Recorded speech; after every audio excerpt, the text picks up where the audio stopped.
It's late night. A parked car with two young teenagers in love. The road is empty. No houses, no streetlights, just trees surrounding the car. The radio is playing quietly. Then, a scratch. They both stop talking. They look at each other. Nothing. Then, another scratch, and scratch.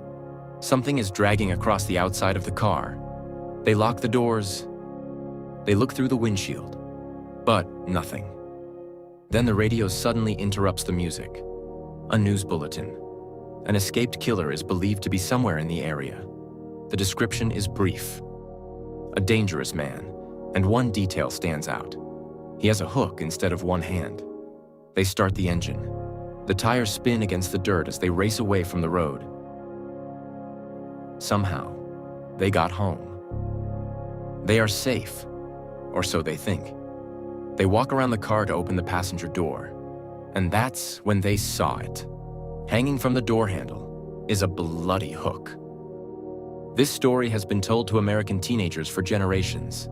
It's called the Hookman. But here's the part that makes this story genuinely disturbing.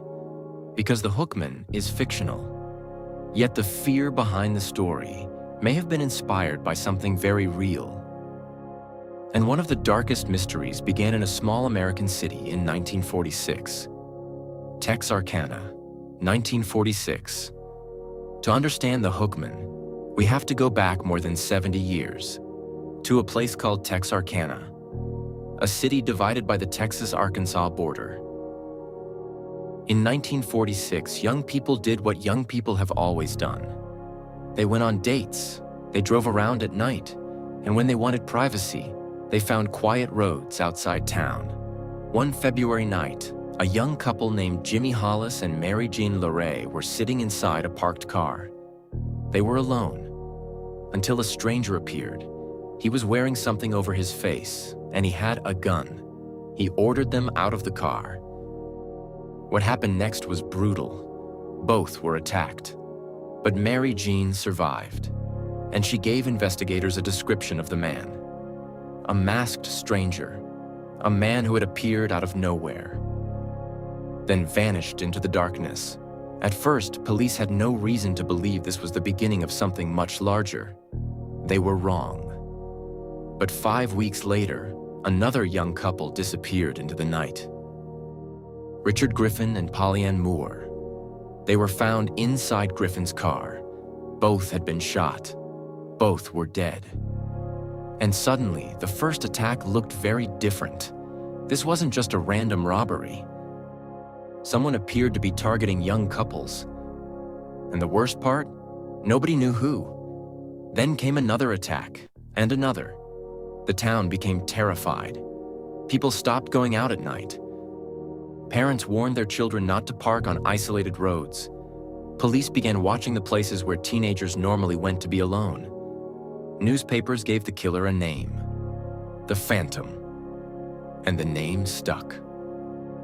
The Phantom Killer, a masked attacker who appeared in the darkness, attacked couples, and disappeared. But then something happened that would turn the case into one of America's most enduring unsolved mysteries. The attacks stopped. The killer vanished. No confirmed identity, no courtroom, no final confession, no definitive answer. Just a terrified town, and a murderer who seemed to disappear into history. But there was one problem. If you're thinking, so the Phantom was the Hookman? No. And this is where the real history gets important. The Phantom Killer did not have a hook. There is no reliable evidence that he was missing a hand. There was no confirmed hook. The 1946 murders and the Hookman legend are not the same story. So why do people connect them? Because the similarities are hard to ignore. Both stories involve young couples. Both involve isolated roads. Both involve danger appearing outside a parked car. Both became warnings aimed directly at teenagers. And the Hookman legend began circulating widely in America only a few years after the Texarkana attacks. But that still doesn't prove a connection. And that's where the mystery begins. Where did the Hookman come from? By the 1950s, versions of the Hookman story were circulating among American teenagers. The basic story remained remarkably consistent. A young couple goes somewhere isolated.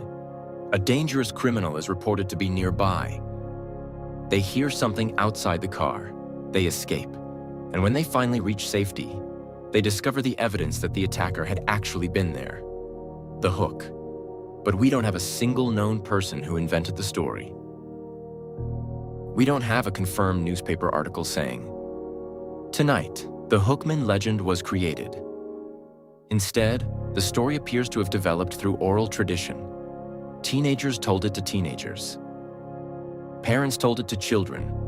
Friends changed details. Different towns created different versions. The monster changed. The ending changed.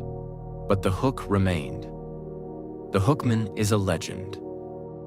But that doesn't mean every ingredient came from nowhere. Folklore often absorbs real events. A real murder happens. People become frightened. The story gets retold. Details are added. The original event becomes harder to recognize. And eventually, the historical event becomes a legend. The Hookman has changed over the decades. Sometimes he's an escaped prisoner. Sometimes a murderer. Sometimes a stranger who simply appears beside the car. Sometimes the hook is found on the door. Sometimes it is hanging from the roof. Sometimes there isn't even a hook. But the basic fear never changes. Follow for more true historical mysteries, unexplained phenomena, and real stories that continue to puzzle the world.